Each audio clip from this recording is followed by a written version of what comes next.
Welcome to the very first actual episode of Hebrew Grammar Help. Today we are starting at the beginning with the Alef Bet. If you're way more advanced than this, don't worry, future videos will deal with more advanced topics. But today we're learning our ABCs.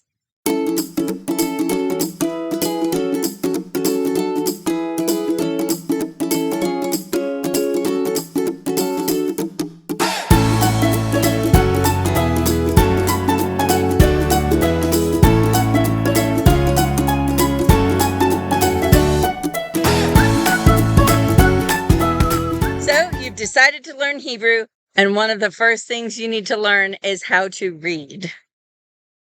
I tried to do reading and writing all in one video, but it was so long, it would have been like a feature-length film. So today I am just focusing on reading. We're going to learn how to recognize the letters, know what their name is, and know how to pronounce them. Hey everyone, just a reminder that this is part 2 of this video. And so if you didn't already watch part 1, which was Aleph through Lamed, I recommend watching it first because it also covers some other information besides just the letters. Next week, I'll talk about how to write the letters, and then the following week, I'll talk about Nikud. And at that point, you will know everything you need to know to read and write Hebrew. But at the end of this video, you will be able to read all of the letters. And so if you want to practice, you can just pick up any Hebrew text and practice by recognizing and saying what letter you see and also what sound it makes. Okay, here we're going to start with the 13th letter, which is Mem. Okay, this is a Mem, and it sounds just like an M. It is... When it's printed, it's kind of a rounded triangle with a gap on the bottom left and a tag on the top left. And our next letter is Mem Sofit, the mem that is used at the end of a word. This is the one Sofit letter that doesn't extend below the bottom line. Mem Sofit is a fully enclosed square, and sometimes the square is slightly angled, as in this font on the right, but the bottom is always very square with right angles. There's another letter called Samech that looks similar, but it's rounded at the bottom. So that's the difference between those two. Nun sounds like an N and is a skinny letter, like 3 sides of a narrow, skinny box, and it's open on the left side. It kind of looks like a narrow kaf, except that it is not at all rounded the way a kaf is. And also the top is usually shorter than the bottom. Sometimes that's difficult to see with the eye, but that difference between how far the top line extends to how far the bottom line extends is always there. And Nun is our third letter that has a Sofit form. It has just a little hook at the top, and then it goes straight down below the bottom line. It looks very similar to Vav, with its hook and its straight leg, but Vav stands on the bottom line, whereas Nun Sofit dips below it. Okay, this is Samech, and it sounds like an S. Samech sometimes gets confused with Mem Sofit, but remember, Samech is round, especially at the bottom. And it's often flat at the top, and it has a little tag on the top left, but it's definitely round on the bottom. And you can see that round on the bottom really means different things in these two different fonts. The one on the left is more pointy, where the one on the right is more of a wide, rounded, square kind of shape. But when you see the Samech next to the Mem Sofit, both in the same font, you can really see the difference in the shape at the bottom. And then in this font too, you can see how the Mem Sofit is very square and the Samech isn't. Okay, this is Ayin. back in biblical times, this had some deep guttural sound that was made way deep back in the throat. It's a sound I can't make. A few Mizrahi dialects still maintain this feature. And Arabic speakers, when they're learning Hebrew, can make this sound because it exists in Arabic. But for the rest of us, it's silent, just like the Aleph. And in fact, a lot of people do confuse them. I see a lot of people asking, how do we know when to use an Aleph and when to use an Ayin? And you basically just have to memorize it. So there are two different letters that have two arms opening upward and a tail off to the left. And they get confused a lot. So the way you can tell the ayin is that it has one smooth line on the right side. And the other letter, which is tzadi, is not like that. So here they are. We've got an ayin on the right and a tzadi on the left. So do you see how the ayin on the right has a smooth right side, but the tzadi has an indented right side?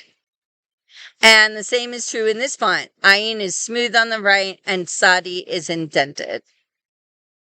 And going back to this font, we can see that both of these letters have the little flourish at the top, like the hand and at the end of the arm in Aleph.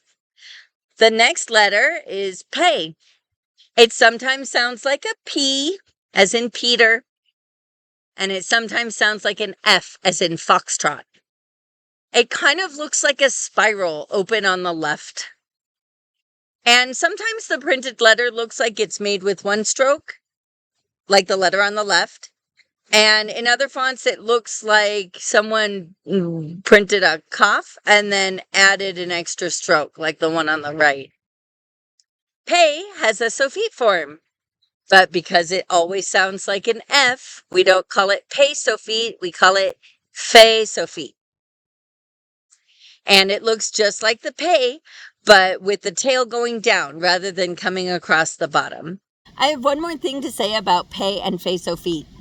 Of the 5 letters with a Sophite form, 2 of them have different sounds.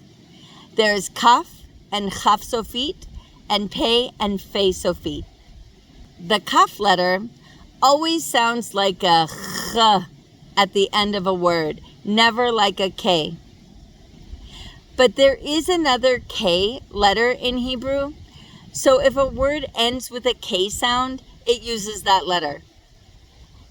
But there is no other letter that sounds like a P in Hebrew. There are no native Hebrew words that end with the P sound.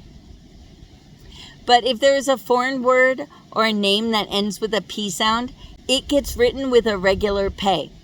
So for example, if you see this word pop, it would look like this with a regular Pei at the end. And this is the only situation in which it is acceptable to use a regular letter at the end of a word when there is a Sophite letter associated with it. Only with Pei and only with foreign words and names and sounds. Okay, our next letter is Tzadi, and this is the one we just met when we were trying to distinguish it from Ayin. It has a sound like ts, like TS, like at the end of the word cats. So sometimes it is, when you see it transliterated, it's transliterated as a TS or sometimes as a TZ, but really it's all one sound, a T sound plus the S sound. And as you remember from when you learned Ayin, Tzadi has 2 arms going up in the air and a flat line on the bottom. And most importantly, it has that indent on the right side. And we have come to the last Sophite letter, Tzadi Sophite. It kind of looks like a capital Y or a backwards small y, depending on the font. But you can see that in the font on the right, the tail goes straight down, but in the font on the left, it kind of slants rightward the entire way. And of course, the Tzadi Sophite in the Times Roman font also has those little flourishes on the top. Basically, you see them whenever you have arm like strokes facing upwards that are open to the top. Kuf or kuf is the only non-Sofit letter that has a tail below the line. Kuf means monkey. So I remember that kuf has a tail, just like a monkey does. It kind of, when you see it, it kind of resembles a capital P, but it is always made with two separate strokes that don't touch each other. It is often transliterated as Q because it's cognate with the Q that we use in English. This means that our alphabet is related to the Hebrew Alef Bet. I don't exactly remember the whole progression, but I know that it came through Greek and then Roman.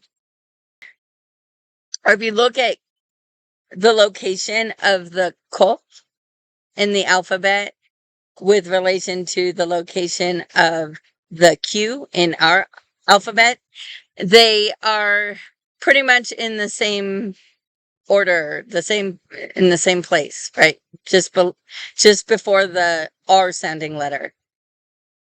So transliteration is used for two different purposes. Its biggest purpose is to help people who don't know a specific writing system. So it helps those people pronounce a Hebrew word even though they can't read Hebrew. So its main purpose is pronunciation. But a lot of Christian biblical scholars choose to be much more systematic about it. And so they prefer to transliterate this letter as a Q rather than a K, because a K is for ka. And so that's going to cause confusion for the reader who might think that this word is written with a kaf. This word that has been transliterated is written with a kaf rather than with a kof. Here's my problem. I really don't like this transliteration because, in my opinion, if you're that interested in knowing the etymology of Old Testament words, then you should learn Hebrew and you should learn the Hebrew Alef Bet. And most people that I've ever known in my life, of course, I grew up Jewish, so nobody that I knew was a Christian biblical scholar. But so whenever I saw transliteration, the sole purpose was to help us English speakers or us non-Hebrew readers to be able to pronounce the Hebrew words. And so the problem is that when you see a Q, you're not quite sure how to pronounce it. Because in English, we never write a Q without a U after it.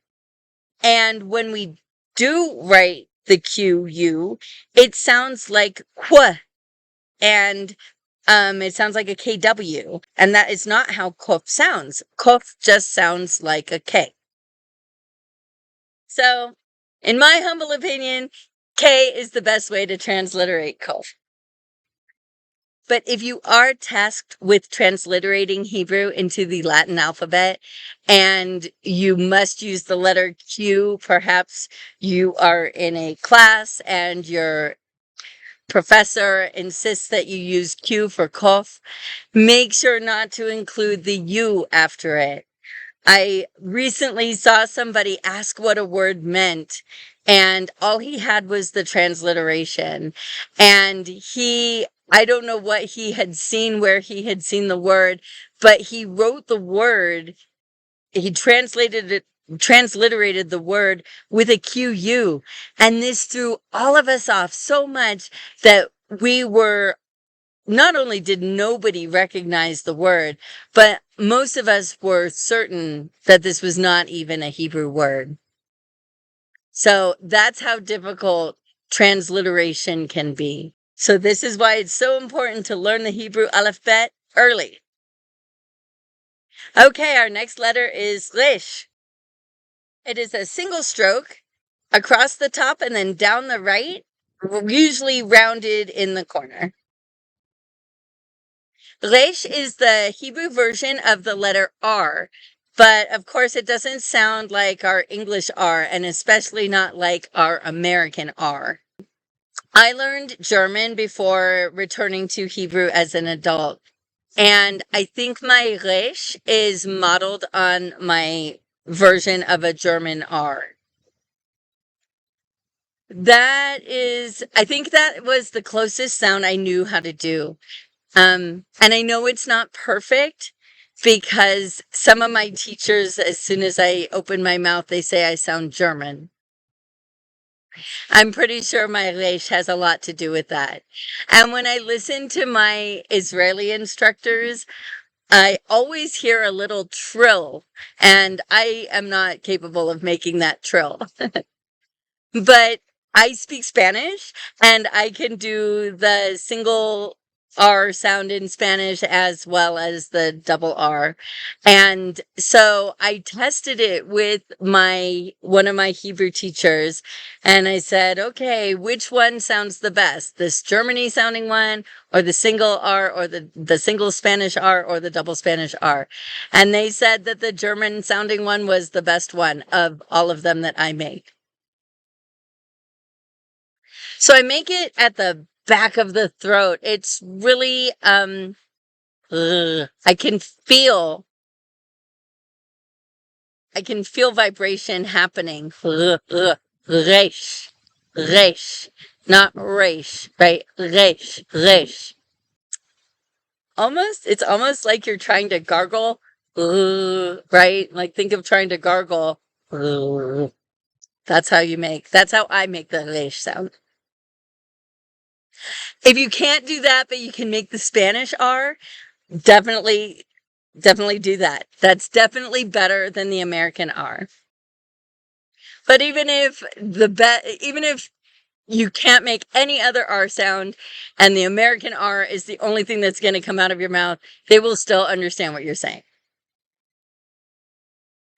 Oh, we are almost done, folks. This is the second to last letter, and this is Shin. It kind of looks like a W, except that it's smooth on the bottom. If you think of a W, it's bumpy on the bottom, whereas this is either, just one smooth stroke, or you can see the one on the right is kind of flat on the bottom. So Sheen always has 3 arms, and they are all facing upwards. And the middle arm can either come from the bottom left corner, or it sometimes comes off of the left arm, as in this font on the left. And we can see that this font on the right has the flourishes at the top of the arms. And Sheen sounds like an SH, sh, like the sh sound, like if you're saying shh. But it can also sound just like an S sound, exactly like a samech. Some instructors teach it as 2 separate letters, shin and sin. And that does kind of make sense. The other letters that have 2 sounds like bet and kaf and pei, bet can be a B sound or a V sound. Kaf can be a K sound or a ch sound. And pei can be a P sound or an F sound. All of those different sounds will exist in different forms of the same word. So, for example, the verb to write is lichtov. Lichtov. Lichtov is the infinitive form, to write. And we can hear that it has that throaty ch sound. Lichtov. It's not lichtov. But the present tense is kotev. Kotev. Kotev. So we have one verb all about writing, but in the different forms, you might have a ch sound or you might have a k sound. This never happens with shin and sin. In all forms of a verb, it's either an sh sound, sh, or it's an s sound. And so when it sounds like an s, we often refer to it as sin instead of shin. And in fact, when we're spelling out a word. If somebody says a word and I've never heard it and I say, oh, is that with samech or with sin? I'll say sin instead of shin, because it's obvious it's not shin with an sh sound because I heard them say it. But it is only counted as one letter in the Alef Bet, and the words that start with both shin and sin are intermingled in the dictionary. Woohoo! We are at the last letter. Tav. Tav looks very much like a chet, except that it has this little foot sticking out to the left. In most accents, it is always pronounced like a T. But some Ashkenazi Jews pronounce it like an S in some environments. And so this is why Ashkenazis say Shabbos for Shabbat, and bris instead of Brit, which is the circumcision ceremony. Those words all end with this letter Tav. And when it is at the end of the word, that is one of the environments where these Ashkenazis will say it as like an S sound. Woo! So that is it for today. You now know the names and the sounds of every letter in Hebrew. Thursday is book review day, and the book reviews don't usually correspond with the grammar, but this week it does. I'll be reviewing a book called The Alef Bet Story, which teaches how to recognize the letters in a much more fun way than I've just done. And then on Sunday will be Hebrew Vocab Boost. And of course, next week on Tuesday, I'll be teaching how to write the letters. So if you have any questions or feedback, please leave it in the comments and I will do my best to respond. And also, if you have some aspect of Hebrew grammar that has you flummoxed, let me know and I will do my best to explain it in a future video. Hit like if you enjoyed this video and subscribe and press the notification bell if you want to see more. Lehitraot בפעם הבאה. See you next time.